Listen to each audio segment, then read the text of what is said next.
My story starts when I was 19 years old. I got married in one of our very first fights. I remember thinking afterward, if I don't change, this man is going to kill me. And that was such a deep, scary, sobering thought that I had to push it to the back of my mind. And I did that for almost 10 years, just pushing all the thoughts to the back of my mind. I really felt like I was going crazy, and I didn't know how to explain it because he never hit me. I remember thinking, my name is not on any bank account. I have no access to money, but he never hits me, so what is going on here? I did not understand words like emotional manipulation, gaslighting, trauma. I didn't know that there were actually 5 kinds of abuse: mental, spiritual, financial, emotional, sexual. I didn't understand or even know any of this. But I had the resounding thought, he's never hit me. So I went along with things for another 5 years. Things kept getting bigger and bigger and bigger. We had a really big life. We had 3 kids. We were homeschooling. We were ministry directors at our church. On the worship team, I was on the board of directors.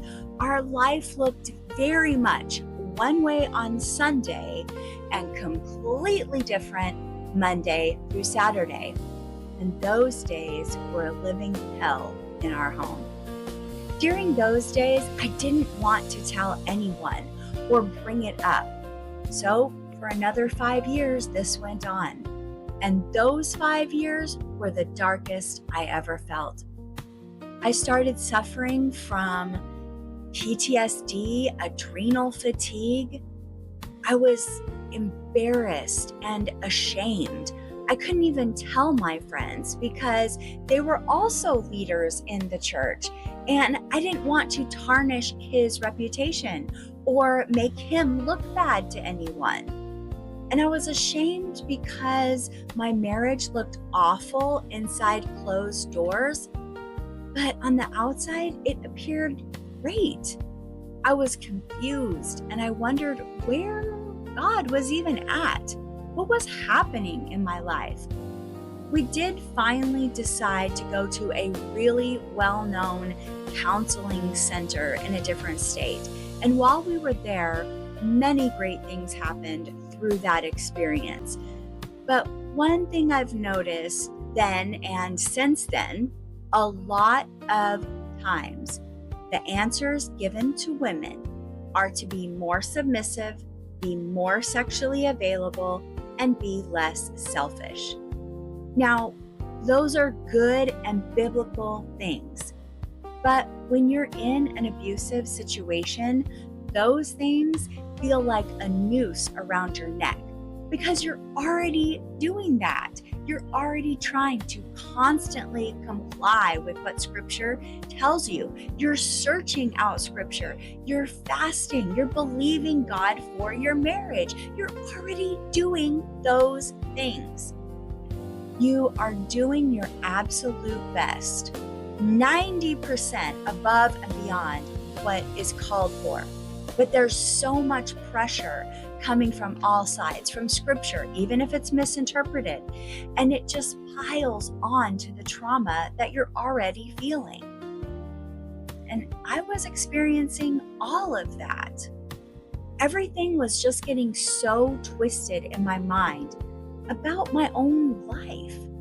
Pretty soon, the abuse did start to escalate to physical things, even though he still never hit me. It was things like him punching a wall right by my head, or smashing things, or throwing things. It was just a matter of time. I could feel it. It was just a matter of time before things escalated and he really would physically harm me or the kids. At that point, we went to a private counselor, and the counselor looked at me and said, "You need to get a life." And I thought, I have a life. I am too busy for hobbies. I am too busy for friends. I am too busy for anything except living. I am in survival mode. I'm trying to protect me and my three. I live in fear, in panic, and pure adrenaline. At this point, I have no hobbies or outside interests. I don't have anything in my life that doesn't have an exact place or purpose. The more I thought about it, because if you're in this situation, you're always looking self-reflectively for what can I do better? How can I really take that advice? I realized that he was right. And not in just the get a life sense, but the point he was trying to make was that I had twisted myself into such a pretzel trying to live and please someone else that it was actually harming me and my children. And I could not see a way out. So I started the untwisting process, piece by piece. I had turned my then husband into a God-like person. And sadly, all his affairs, all the abuse, let's say it like this. Even though he was living like king of the castle, he had no respect, no love, no responsibility, and no accountability to the people that lived in the castle. And that was a huge disconnect. The last 3 years of my 23-year marriage were the most horrible I have ever lived through. And I knew I needed some kind of help for me and my three. Actually, I needed a lot of help. I was making big decisions, and there were no faith-based resources to help guide my path. I knew I had made a covenant before God, and I kept saying, this is a covenant. What am I going to do? But I was so mixed up in my theology about what a covenant was. I was so mixed up and turned around because of the abuse. I didn't even know what to do anymore. I had already fasted. I had already prayed. I had already read book after book after book about boundary setting. I kept thinking, boundaries. Yes, if I just had some boundaries, that might be the answer. And after all of this, and through everything I tried, nothing changed. Except me. I changed. I learned what was actually happening to me. Little by little, I got peace, and I got courage, and I got separated from my husband, and I got divorced from my husband, and I was free of my husband. And while I say that in one sentence, it was a long process. It was heartbreaking and sad and painful. There was a lot of anger and a lot of grief and so many emotions involved. Despite all of that, that last statement rang true. I was free and my children were free.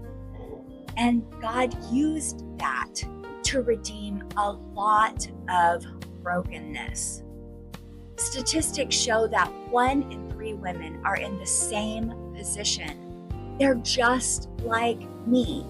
They're homeschooling moms. They're worship leaders. They're ministry leaders. They love Jesus. They just don't know what to do with this scary thing they call their marriage.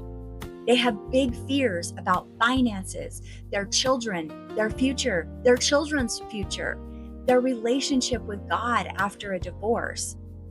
What happens if I get divorced? What happens if I separate? Especially if there's no infidelity, but abuse is still being suffered. They've been told they can't remarry if they get a divorce. They're hopeless. They have no path forward. That is why I became a Christian counselor and a life coach, because I wanted to help guide these women, to help them to know and understand there is a way out. I remember one time I was crying on the bathroom floor. I literally could not get up. I could not make myself get up. 2 of my kids came in and they were just rubbing my back and speaking so sweetly to me. And Levi looked at me and he said, "Mom, you need hope." And I thought, that is exactly what I need. But I realized I have hope. Hebrews 6:18 says, we hold this hope as an anchor to our souls, our mind, our will, and our emotions. That when those big oceans around us, the ones that are so big and so overwhelming and so cold and so dark and so powerful, when those surround us, we have an anchor. And that anchor is trustworthy and secure. And that is where the road of healing began for me, but not just for me, for you also, in that hope.